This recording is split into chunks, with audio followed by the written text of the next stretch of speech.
আলাইকুম। আপনাদেরকে আজকে দেখাচ্ছি নওগাঁ জেলা সাপাহার উপজেলার ৬ নং ইউনিয়নের ৬ নং ওয়ার্ডের এখানে ভোটের পরিস্থিতি আপনাদেরকে দেখাচ্ছি। চলেন নিয়ে যায় আপনাদের। কোন দল আশাবাদী, আপনি যে কোন দল জিতবে আপনি এটা মনে করছেন?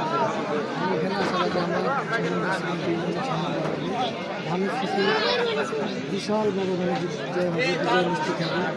আমরা দেখতে পাচ্ছি ধানের শীষে একটা যে সমাগম, সেই সমাগমে বিজয় নিশ্চিত। এখানে আমরা শুধু রেজাল্টের আপনি কোন দল জিতবে আশাবাদী? আমি আশাবাদী ধানের শীষ এখানে জুটবে। 3 ভাগের ভাগ হবে, 2 ভাগ পাবে ধানের শীষ, 1 ভাগ হয়ে গাড়ি পাল্লা। বড় ভাই বসে আছে, উনিকে একটু করে। ধানের শীষ ভাই এখানে অনেক ভোটে, দাঁড়িপাল্লা অনেক ভোটে এখানে পিছিয়ে আছে। ধন্যবাদ আপনাকে। কোন দল জিতবে?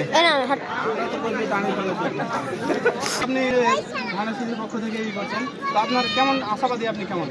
ইনশাল্লাহ আমি এই মাটি আমাদের সাপার উপজেলা ৬ নম্বর ইউনিয়নের মাটি, বিএনপির ঘাঁটি। এই মাটিতে আমরা বিএনপির রক্ত মিশে আছে, শহীদ জিয়ার আদর্শ মিশে আছে, খালেদা জিয়ার নেতৃত্ব মিশে আছে। এখানে আমরা বিপুল পরিমাণ ভোটে এবং জনাব মোহাম্মদ মোস্তাফিজকে মাটি ও মানুষের নেতা সাপার পোষা নেওয়াজপুর নওগাঁ 46 এক আসনে তাকে আমরা বিপুল ভোটে জয়যুক্ত করতে চাই এবং ইনশাল্লাহ। ধন্যবাদ। আপনাদের এলাকায় কে জয় হতে পারে কমেন্টে বলে যাবেন। ধন্যবাদ সবাইকে।